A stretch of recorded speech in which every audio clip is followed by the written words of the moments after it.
everybody, I'm Susan Mulvihill. Welcome back to our vegetable garden.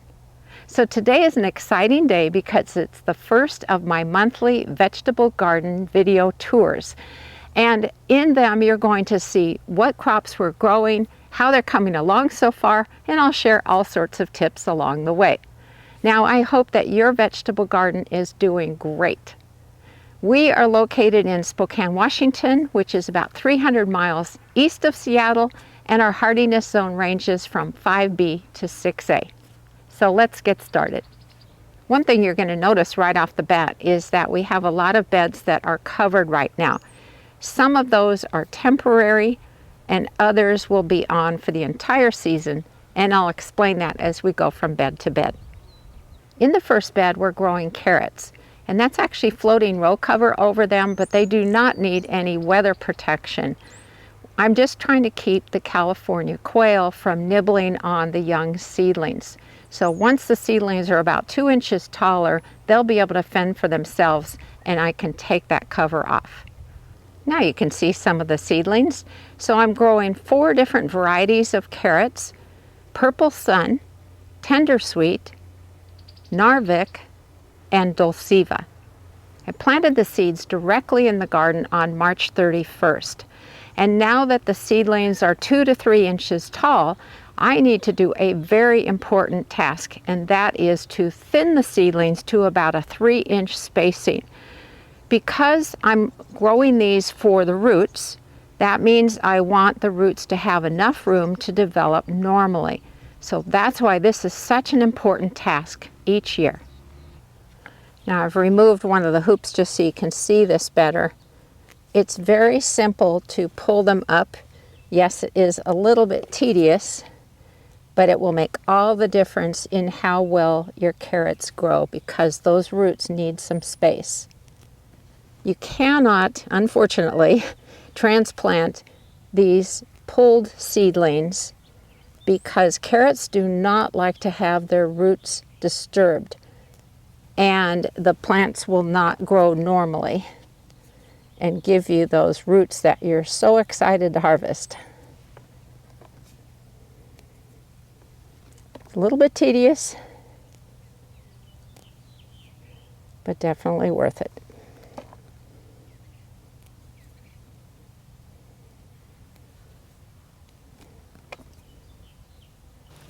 Okay, I've completed this task. All I need to do is put the cover back over until they get a little bit taller so that the quail won't eat them. I don't need to give them any more fertilizer because what I did prior to planting the carrot seeds back at the end of March is I added some bone meal to the soil. Bone meal is high in phosphorus. That's the middle number on fertilizer packages, and it promotes root growth, which of course is what we all want to harvest. So these guys are good to go. Now you might remember when I planted the crops in this bed back on April 6th. So what I'm growing here is Bopak pak choy, Cylindra beets, French breakfast radishes, and Mikado turnips. I've got a layer of agricultural insect netting covering this bed, and that is to prevent some insect problems. This cover will remain on the bed for the entire season, and it really won't interfere with the plant's growth at all. So for example, pak choy, radishes, and turnips are all members of the cabbage family, and as such they are very susceptible to aphid and cabbage worm damage. I don't want any of that going on. The beets are members of the beet family, which is beets, spinach, and Swiss chard, and they are very susceptible to leaf miner damage. So this is a very simple method of protecting the plants. It acts as a physical barrier against those insects, and it works with these crops because none of them needs to be pollinated. I'm just pulling back part of the cover so you can see how the plants are doing. They're really doing great, as a matter of fact. And a few weeks ago, I thinned these ones because I didn't want the plants too close together. And usually you can find the information about spacing requirements on the back of a seed packet. So it's always a good idea to check those out. But the thing is that you want to give your plants enough room to grow and develop well.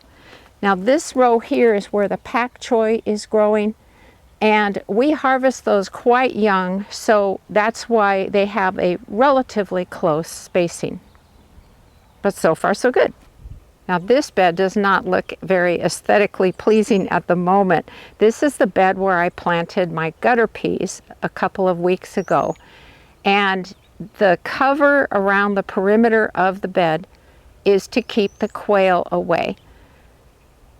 They mostly are on the ground, so they don't see up inside over a barrier. So that works really well. But we wanted to give the seedlings a few weeks to get established before we take the barrier away.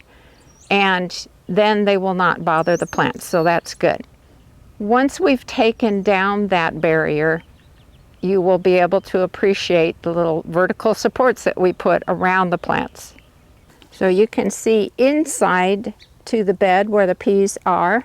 And to be perfectly honest, which I always try to do with you, the peas are not growing all that great, and I really don't understand why. I don't ordinarily have problems growing them.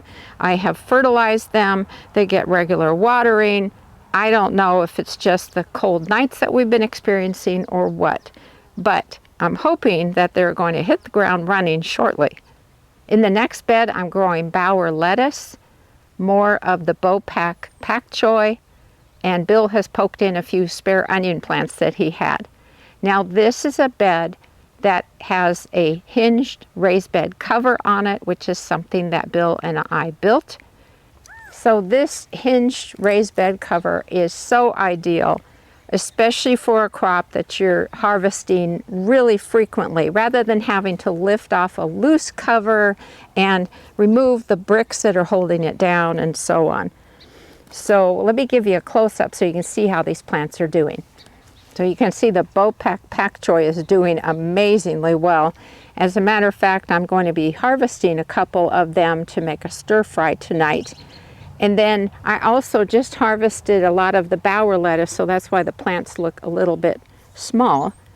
But I'm using the cut and come again method of harvesting them. That means just harvesting individual leaves off the plants rather than the whole plant. Because once you pick a whole plant, there's not going to be anything more coming from it, that's for sure. So these are more newly planted pak choi, and everything is doing really, really well in here, so I'm very pleased. Now, speaking of hinged raised bed covers, this is the other one, and it's over the beet and Swiss chard bed. And yes, this is for insect protection because they are so susceptible to leaf miner damage. The adult is a fly. They lay eggs on the plant's leaves. The eggs hatch into little maggots, yuck, which burrow into the leaves, so they're very hard to control. They do so much damage and ruin a plant in very short order. So I'm using this hinged raised bed cover with agricultural insect netting on it to act as a barrier that the fly can't get through. Now I will put some information about this agricultural insect netting and the hinged raised bed in the information that goes in the description with this video on YouTube. But let's take a look at the plants in here. In this first half of the bed is where I planted the Swiss chard seeds. And it's a little bit hard to see them, but you'll see little green plants. And I didn't put a ton in here because the plants grow quite large. And this is another crop that I use the cut and come again method because I want to get as much from a single plant as possible. So I just harvest individual leaves instead of the whole plant. Now these ones need to be spaced about 6 inches apart, and I see a few that need to come out, so I'll do that later. And then let me show you the beets. Now these plants are a little bit easier to see. I'm letting them grow just a little bit more, and then I'm going to thin them to about a 3-inch spacing because I am going to be harvesting the roots, and I want as large a root as possible. And the way that happens is by giving them some room to grow. Now, just like with the carrots, this is another bed that I added some bone meal to, especially on this half of the bed, because I knew I was going to be planting a root crop in here. And again, they benefit from phosphorus, and bone meal is high in phosphorus. So anytime you're going to grow a root crop, make sure you put some bone meal in the soil of the bed. Now you'll notice there's a cover over the next bed. So let me take off the cover and show you what's growing inside. Now this is the bed where I planted some of my winter sown veggies. And so in this very first row, these sweet little plants are called corn salad or mosh, and they are doing great. In the middle, I've got red Russian kale. You can see they are doing well. We just put some into our salad last night and it was fabulous. Now you'll notice there's a row of onions here. I realize they're hard to see, and I'll give you a close-up in a moment. And I've got some onions over here. Those are ones that Bill started from seed. He started like a gazillion of them, so that's why they're in here. But there's another reason they're in here that's bummer news. If you saw the video where I planted these winter sown crops, you'll recall I put in the far right row some arugula seedlings. And I think basically what happened is I waited a little too long to transplant them. This was the spring that we were building a new row of raised beds, and so I was a little bit behind schedule. So that was a lesson on my part. And you know, arugula grows so easily from seed. There's really no reason that I needed to start them using the winter sowing method. So lesson learned there. But you can see that the rest of everything is growing just fine. So why is there a cover on this bed? The kale is a member of the cabbage family, so what I'm trying to do is to prevent damage from aphids and cabbage worms. And if the arugula was still in the bed, that's also a member of the cabbage family. So that's the reason for the cover. Now, if I had the opportunity, I would rather put agricultural insect netting over this bed because you get a little bit better airflow. But unfortunately, we have run out, so I'm using some old floating row cover instead. So this is the last bed in this row, and now you can see why I had run out of agricultural insect netting. It's because I decided to grow, for the first time in years, cauliflower. And cauliflower is a member of the cabbage family, and that means I need to protect it from cabbage butterflies and aphids. And ironically enough, a cabbage butterfly just flew past me a few minutes ago, so I know they're out here. The thing with cauliflower is that when I grew it a long time ago, I never had good success with it. And someone encouraged me to try again. And I think what was happening was I was just planting it later than it should have been. You know, it's a crop that really needs to go in quite a few weeks before your last hard frost. So I got some seeds and I planted them later than my broccoli crop, which you're going to see in a moment. So I'm hoping it wasn't too late, but I figured it was worth a try. So let's take off the cover and you can see how the plants are coming along. Now I have a few things to talk about. I'm going to try to be really brief. First of all, you'll notice these hoops are much taller, which is why I needed a larger piece of the agricultural netting.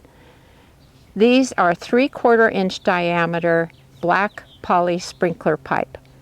And they are super sturdy. We cut them longer because I wasn't sure exactly how tall the cauliflower plants will get. I'm hoping nice and tall. You'll also notice, maybe, that there are some little wire supports around the plants, and that's just because I don't want them to bend over and have their leaves touch the soil surface, because slugs think that all members of the cabbage family are delicious.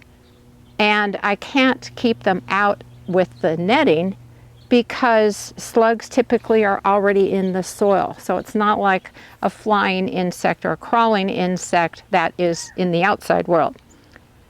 Another thing I want to show you up close is these little copper rings that I have at the base of each seedling. Here's one. So these are made with 3-inch diameter plastic drain pipe. Bill cut them into 1.5-inch tall rings. And then we bought some Corey's copper slug and snail tape, which is very easy to find at garden centers and online. And we put the copper part on the outside of each ring. The weird thing is that copper reacts electrically with slug skin and antennas, and they want nothing to do with it, so they will stay away. It's like an electrical charge. So that's what I'm using around the base of these plants. I'm also doing it around our broccoli plants, as you'll see in a moment. And it works great. It's a very simple project to do, not very expensive at all. I can use these over and over and over for years without having to replace the tape. So I just wanted to explain what that was. The other two things you'll notice in this bed is that Mr. Bill has planted some more onion seedlings because he just had so many. And he also planted a lot more of the pak choi, and so he has poked them in, knowing that these plants are going to take a while to develop. We'll harvest them way before they become an issue. Now you should recognize this bed because this is the broccoli bed, and I shot a video a few weeks ago on planting them. They are doing great, so come take a look. Now while I'm doing this, whether you're using agricultural netting or floating row cover, it's so important that you weigh down the edges along the beds with boards, bricks, or whatever you have on hand, because you don't want any sneaky insects to go up under the cover and get into the plants.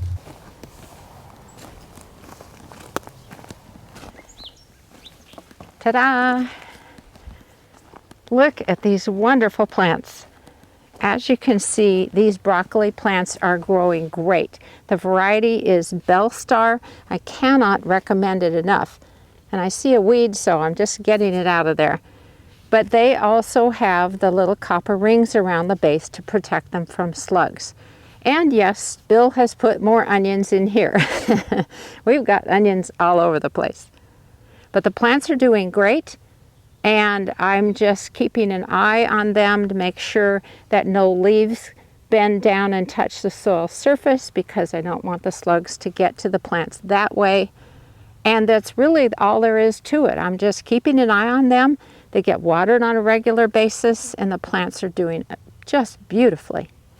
This is our garlic bed, and we are growing a hardneck variety. The plants are doing beautifully. We planted the cloves last fall, and then we'll harvest the whole plants with the bulbs at the base in the summertime at a certain point. The thing we're watching for as the temperatures start ramping up is garlic scapes, and that's something that only happens with hardneck varieties. And what it means is that the plants want to flower, so they'll have kind of a curlicue stem with a bud on the end. And if you don't clip those off of the plants, they will go to flower, and that takes all of that energy away from the bulb that's developing down in the ground. You don't want that to happen. And I've done a lot of videos about this, but you're wanting to wait to clip those scapes off until that stem forms a complete curlicue, and then you clip that whole stem off of the plant. The great thing is that garlic scapes are absolutely delicious, so don't toss them in your compost pile. You definitely want to use them in cooking because, oh my, those are good. Okay, 3 more very quick things to show you, and then we're done. So this bed behind our little greenhouse is filled with fava beans. We started them from seed, and they came up within a couple of weeks, and you can see that the plants are doing really well. Now, if you're wondering about the floating row cover around the perimeter of the bed, that has worked really well for keeping different types of birds from going in there and nibbling on the leaves. Now, if you saw the onion video that Bill and I shot together a couple weeks back, I just wanted to show you the 2 beds that he planted both onions and shallots in. Those were planted as seedlings, and you can see that they're doing really well.